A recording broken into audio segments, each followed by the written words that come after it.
Bonjour, j'espère que vous allez bien. Bienvenue sur ma chaîne PND Business, PND Fashion. Alors aujourd'hui, je vais vous parler du permis C.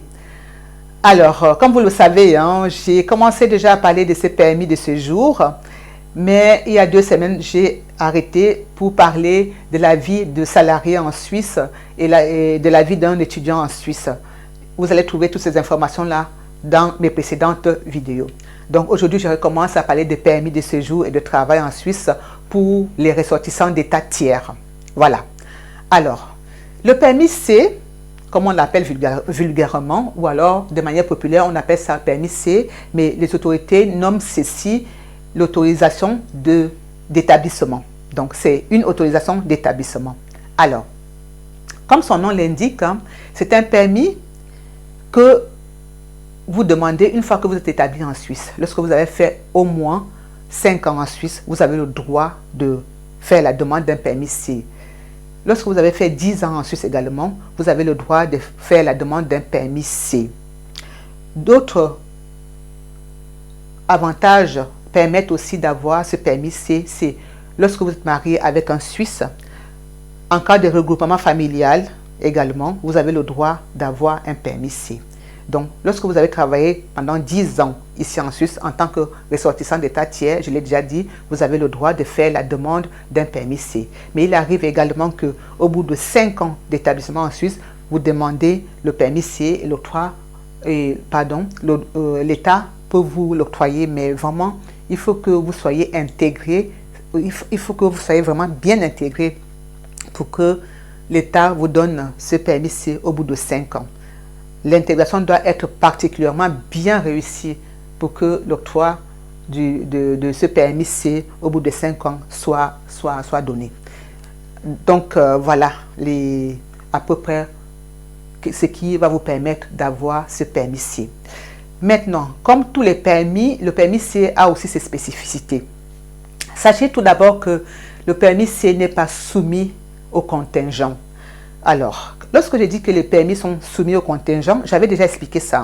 Lorsque les permis sont soumis au contingent, ça veut dire que la Confédération décide de créer, en fait, de produire un nombre limité de permis et de donner ça au canton qui se charge de donner, de distribuer ces permis aux demandeurs.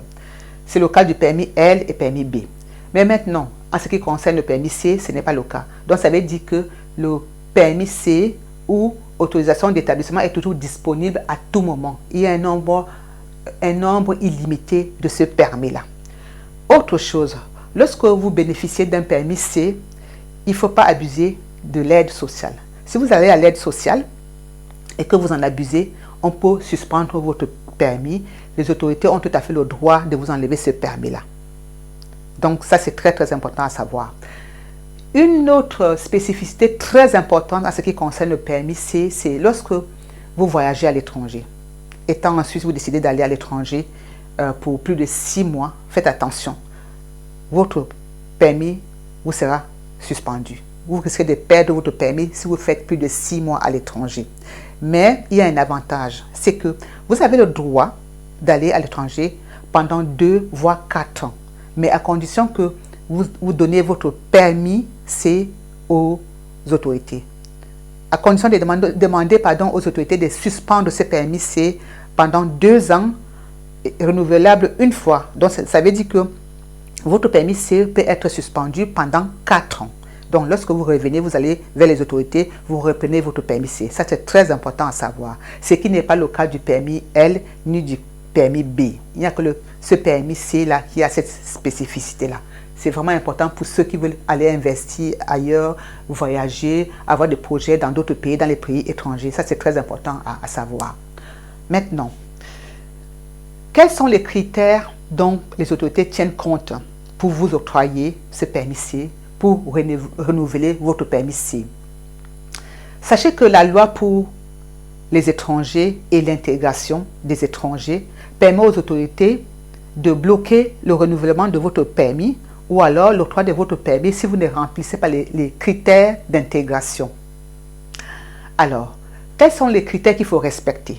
Il y a d'abord le respect de la sécurité et du droit public suisse.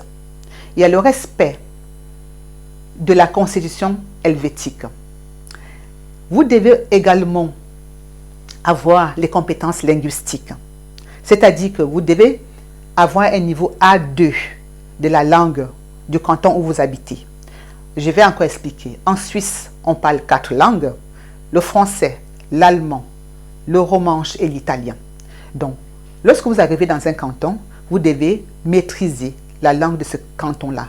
Vous devez avoir le niveau A2 en oral et à l'écrit de cette langue-là. Ça peut être le français, l'allemand, le romanche ou l'italien. C'est important de le savoir également. Donc, maîtrisez parfaitement la langue. Si tel n'est pas le cas, vous risquez de ne pas avoir ce permis C ou vous risquez de ne pas avoir le renouvellement de votre permis C. Autre chose, vous devez également vous intégrer à la vie suisse. Vous devez faire une formation, vous devez vous intéresser à la culture suisse et à l'histoire suisse.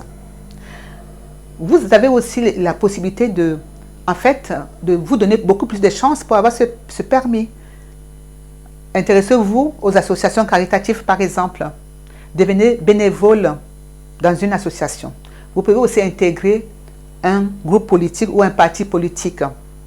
Donc, faites du bénévolat. Et ayez aussi des amis suisses qui peuvent apporter des témoignages.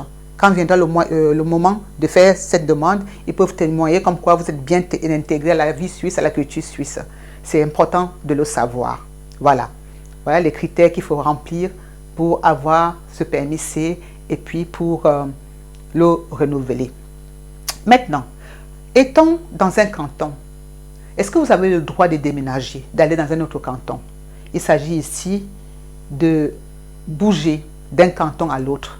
Je vous ai dit, hein, la Suisse, c'est une confédération qui est constituée des cantons. Et chaque canton parle sa langue et tout ça. Donc, étant par exemple à Genève, est-ce que vous avez le droit d'aller à Zurich pour travailler ou bouger, aller travailler et habiter où vous voulez? Oui, avec le permis C, vous y avez droit. Mais à condition que la demande soit d'abord faite avant de déménager. Donc, si vous êtes à Genève et vous voulez aller à Zurich, vous devez contacter les autorités zurichoises pour leur dire que vous allez déménager. Il faut évidemment trouver d'abord un appartement, etc. Donc, toutes les commodités qu'il faut en général pour déménager, vous les savez déjà, vous devez le faire avant de pouvoir déménager. Donc, il n'y a pas de limitation géographique ou limitation professionnelle comme c'est le cas avec le permis L et le permis B. Donc, faites également attention à ce qui concerne les prises de décision des autorités. Les autorités peuvent également décider de changer votre permis C en permis B. Ça arrive, ça peut arriver. Peut-être que vous avez commis un délit, c'est eux qui décident en fait, qui savent pourquoi est-ce qu'ils changent votre permis C en permis B. Ça, il faut le savoir. Voilà. Donc, là, j'ai fait le tour du permis C. C'est la majorité des choses que vous devez savoir par rapport à ce permis-là ont été dites. Alors, je vais m'arrêter là par rapport au permis C. La prochaine fois, je vous parlerai en fait du permis G. Sachez que le permis G, ce n'est pas seulement un permis pour les Français qui viennent travailler en Suisse. Ce n'est pas seulement un permis pour les frontaliers français qui viennent travailler en Suisse. Un ressortissant d'État tiers qui a un permis de séjour en France, par exemple, qui n'habite pas loin de la Suisse, a le droit de venir travailler en Suisse. Lorsqu'il a un permis de séjour français qui date de plus de 6 mois, il y a droit. C'est de ça que je vais vous parler la prochaine fois. Je vous parlerai, je me répète encore, du permis G pour ressortissants d'État tiers. Voilà. Alors, je vais m'arrêter ici. N'oubliez pas de vous abonner, d'aimer, de partager et de lire sous la barre de notification toutes les informations que j'y mets. C'est important parce que je mets beaucoup d'informations. Allez lire et ça va vous donner beaucoup plus d'autres questions. Ça va susciter en fait des questions et n'hésitez pas à poser ces questions-là. Donc, je vous dis à très bientôt. Prenez soin de vous. Bye bye.